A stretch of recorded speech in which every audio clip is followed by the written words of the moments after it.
And that move by Zelensky to say, well, I will come if Putin comes, was a very smart move. Well, President Zelensky of Ukraine says he is open to meeting Putin in Istanbul this Thursday. Just this afternoon, Donald Trump addressed the prospect of a meeting. He was speaking in Washington. Russia and Ukraine is very important.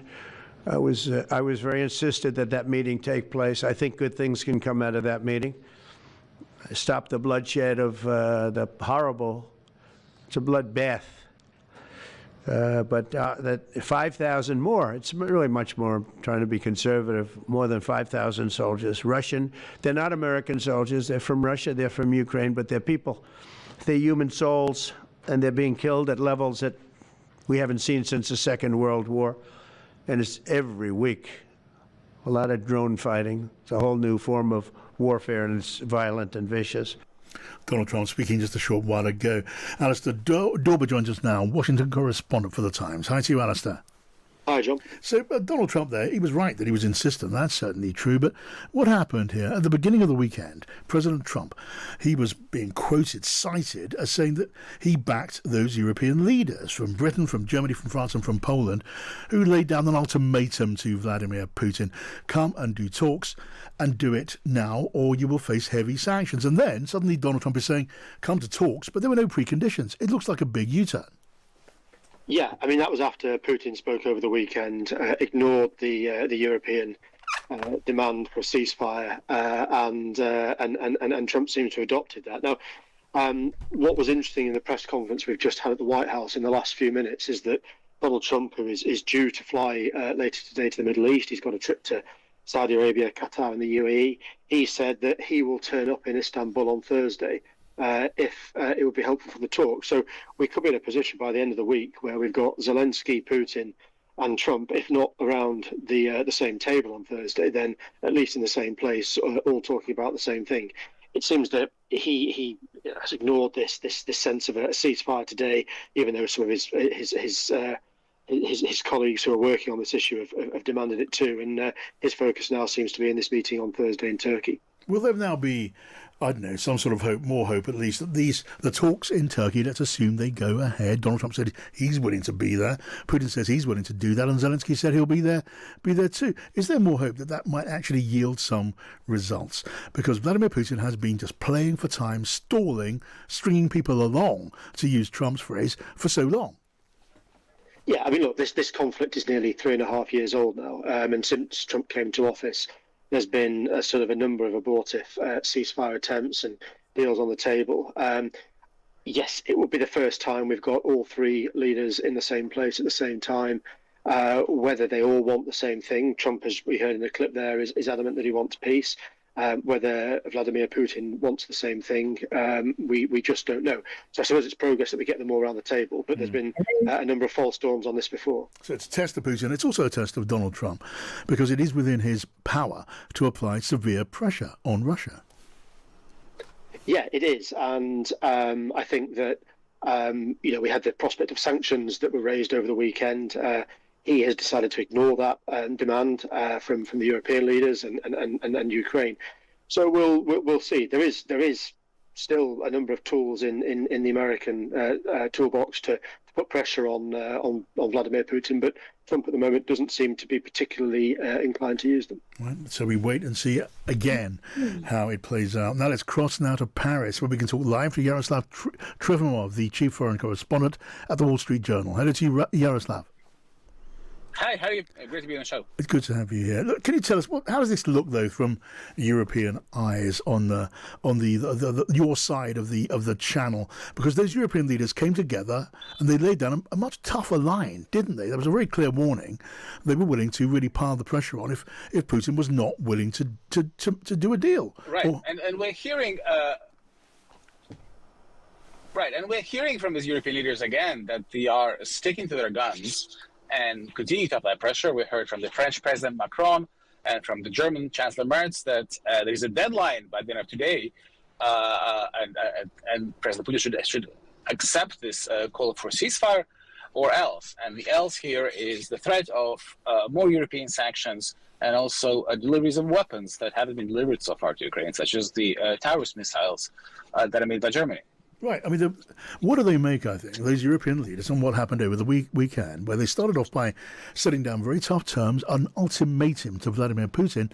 They said Donald Trump was absolutely with them on that. And then the president, Donald Trump, was saying, well, much the same sort of thing as Putin. Come and talk on no preconditions. Did they feel the president had let them down, had turned around on them, had switched his position at the last moment?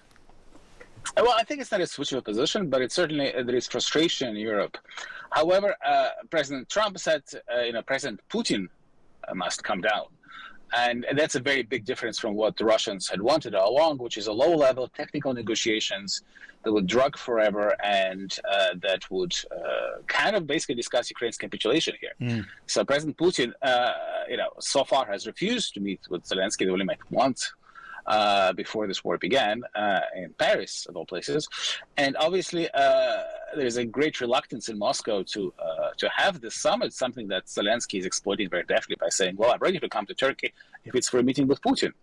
And President Trump is now saying, well, I'll also come. So now the pressure is on Putin.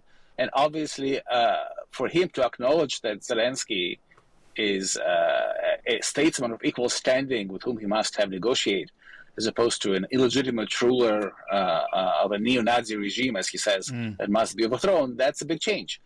And, having this kind of summit without any results would also be a failure for President Putin if he shows up. Yeah. So the pressure's on him right now. Right. In a nutshell, it can be said, do you think, that the European leaders are calling both Putin's bluff, but also Donald Trump's bluff after his tough talk of willing to lean hard on Putin? Absolutely, absolutely. And that move by Zelensky to say, well, I will come if Putin comes, was a very smart move that really turned the tables on Putin and reasserted Ukrainian and European, in a way, control over the negotiating agenda. All right, good to have you with us on the programme. Thank you, Yaroslav. Trofimov there in Paris for the Wall Street Journal. And lastly, let's cross live to Kyiv and talk to Katerina Malofyeva, the journalist there. Hello to you, Katerina. Welcome back to the programme. Thank you very much for inviting. Katerina, can you tell me, is there much optimism at all in Kyiv that the meeting on Thursday will happen and that it will make significant progress? Well, the expectations of this meeting are low, but it will be quite an interesting moment if the President Zelensky will meet Russian President Vladimir Putin. But I mean, here we actually joke about just simple logistical issues, how Putin will fly to Istanbul, since he's always flying with a fighter jet, and it's technically a NATO space. These are the jokes that we are discussing among my colleagues. But again, of course, judging from the Ukrainian perspective, Ukrainian audience, Ukrainian people are in support of Volodymyr Zelensky's moves. He's behaving, he's brave, he's courageous. I understand the expectations of the meeting are low, but also my own expectations of the results, if it happen, are low as well, because I can see that from the statements of Maria Zakharova, the spokesperson of the Ministry of Foreign Affairs of Russia, that there won't be discussion of the ceasefire, but there will be discussion of the what happened first, why the war actually began. Yes. So I don't think that it will be any talks about ceasefire whatsoever. There will be just like I'm even afraid that it might turn up like the meeting in the Oval Room. Well, very low expectations indeed of this scheduled meeting on Thursday. Certainly low expectations of Vladimir Putin. What about expectations of Donald Trump? You say fears you could end up with another row with the American president. I mean, Vladimir Zelensky was saying that he had Trump on his side in laying down an ultimatum to Putin on Saturday. Turned out not to be the case. I mean, does he feel misled, do you think? Does Ukraine feel misled by President Trump? You know that Donald Trump is such an unpredictable president. In the past, 2-3 months, we've seen the change of his attitude towards Ukraine, towards Ukrainian President Volodymyr Zelensky, that I actually don't know what to expect this time around. Because, in February it was one attitude, and then it changed, and then there was this meeting in Vatican, that's a famous, iconic talk. So it's very hard to predict even what will happen. I think that he understood, of course, about the game that Putin is playing. So, but how he's going to behave, it's hard to predict. We know this. Yeah, okay. Will it happen? Will the meeting happen? Will there be progress? We do not know. We have to wait and see. Katerina Malafieva in Kyiv, thank you.